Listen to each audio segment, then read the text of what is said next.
Hey everyone, for today's movie we have the 1962 war film Merrill's Marauders, starring Jeff Chandler, Ty Hardin, Peter Brown, Will Hutchins, and Andrew Duggan.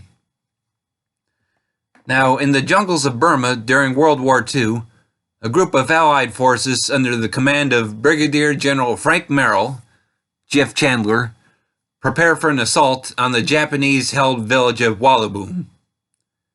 Now, between Frank's group and that of his second lieutenant, Lee Stockton, Ty Hardin, their attack is successful.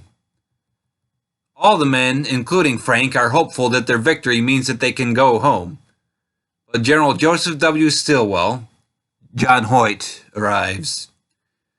He orders Frank to take his men and attack the railroad center at Shadowzip, as well as the airstrip at Michkina.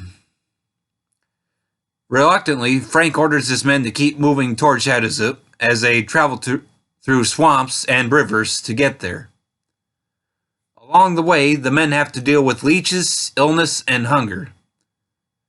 Even Frank has health issues as he is forced to confide in his doctor, Captain Abraham Lewis Kolodny, Andrew Duggan, although he asks the doctor to keep this to himself.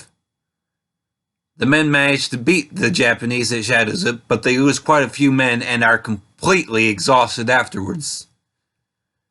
After much thought, Frank decides they should still move on to Michkina, but much to the dismay and anger of his men.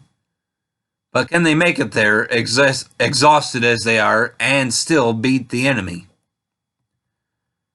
Now, Merrill's Marauders was based on the 1959 book The Marauders by Charles Ogburn, a communications officer who had been involved with the original group.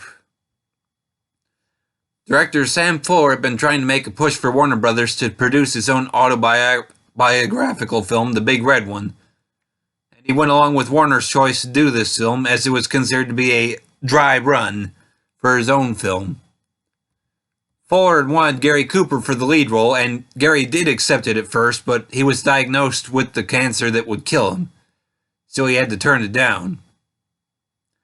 While Sam Fuller was able to get Jeff Chandler to do the role, Jeff's own back issues caused him trouble, and after filming was done, he underwent surgery for a spinal disc herniation, only to die from complications.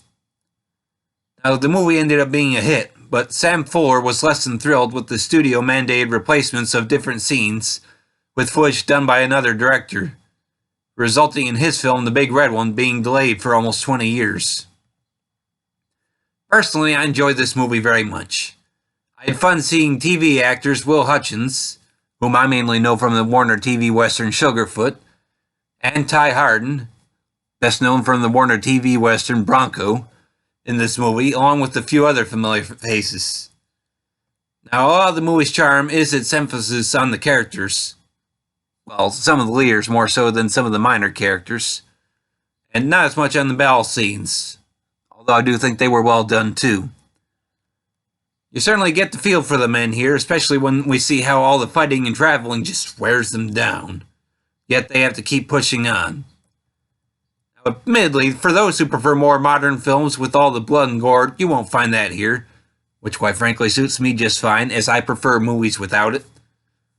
The only point about the movie that lets me down a little is its ending, which seems a little too quick, as I wish they would have continued on just a bit more. Can't really say anything more specific than that, because you should really just see the movie. But other than that issue, I really enjoyed this movie, and it's certainly one I would easily recommend. This movie is available on Blu-ray from Warner Archive Collection. While this is my first time seeing this movie, I will definitely say that the transfer looks great. Colors all look quite natural, the detail is amazing, and the removal of dirts and specks, etc. is just quite good. So if you want to see this movie, then the recent Blu-ray release is most certainly the way to go. The movie itself is 1 hour and 38 minutes in length. Well, that should be all I have to say on this one, everybody, so thanks for listening, and I hope you'll keep tuning in for more.